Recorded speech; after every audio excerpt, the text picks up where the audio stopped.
Hi and welcome. This is Kristen from Kristen's Great Finds, and I'm going through the cards that I made during my Flanders weekend in February with my friend Vicky. And I'm not going to go through the particular how to cut the pieces out and all that kind of stuff because you can see all that kind of stuff online. But what I will go through is that this was a card base of Stampin' Up's crumb cake paper.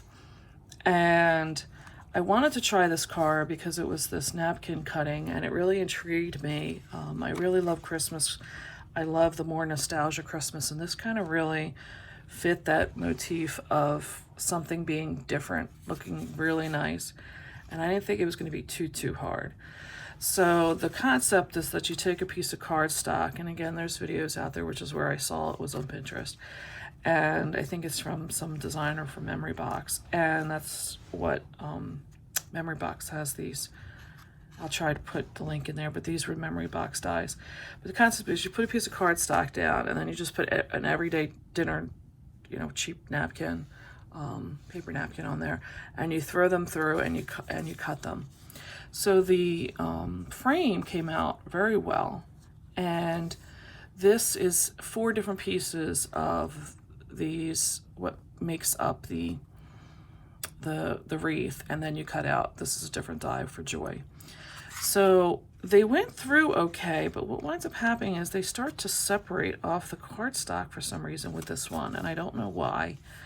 And I tried these many different ways, but I really did not want to glue before painting because I didn't think that the paint would take if it was there was glue on there first.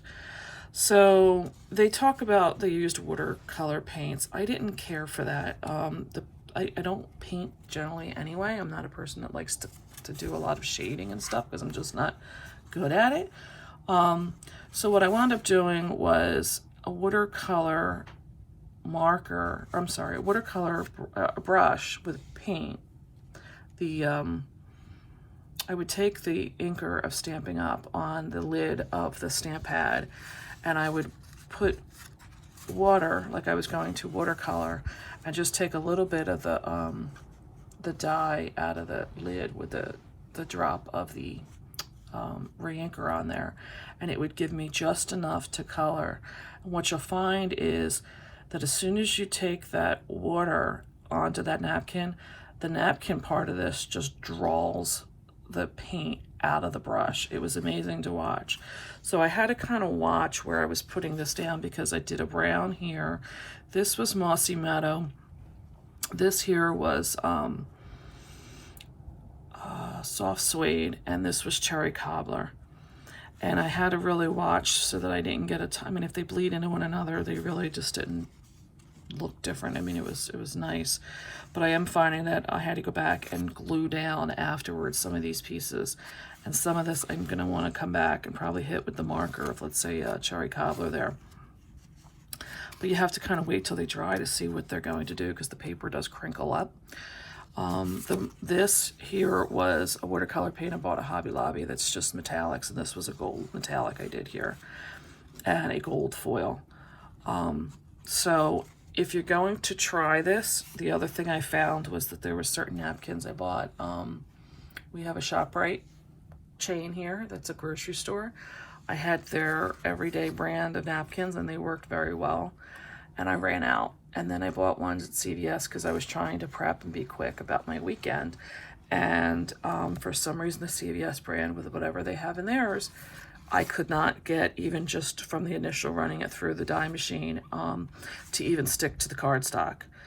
I tried it even with the frame, which I said from the beginning, I guess it's the way these dots are so consistently through here that it must really push them into the cardstock so that it doesn't have the lift up like you do on these. But it just never worked. So I want to say too is if you push them through. The other thing was they came out of the dies very easy. I was waiting for it to give me some really bad clinging to the inside of the die and not releasing, but it did. It came out very well. It was just when you played with this a little bit too much with the painting and the gluing down and stuff that the napkin wanted to rise up off of the cardstock behind it. I even tried doing this. I did this on white because it was just, again, you know, who doesn't have white scraps, right? I tried it on the Mossy Meadow paper. You can try that.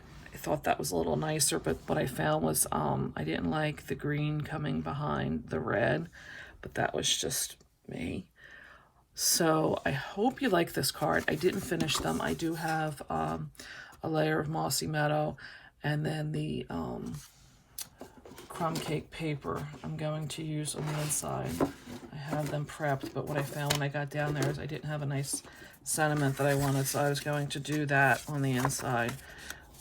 Again, because the front to me is very heavy, with, well, not real heavy, but it's got some bulk to it. I always like to give the back just as much bulk. So that was going to be my finished card with the crumb cake envelopes that you can buy from Stampin' Up.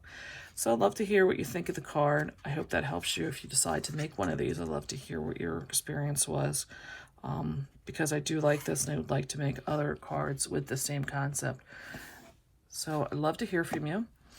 Don't forget to visit us at Kristen and Kristen's Great Finds, where I will be giving you more tips and tricks of how to make your journey from a house to a home more easy, and hopefully some inspirations on how to do that.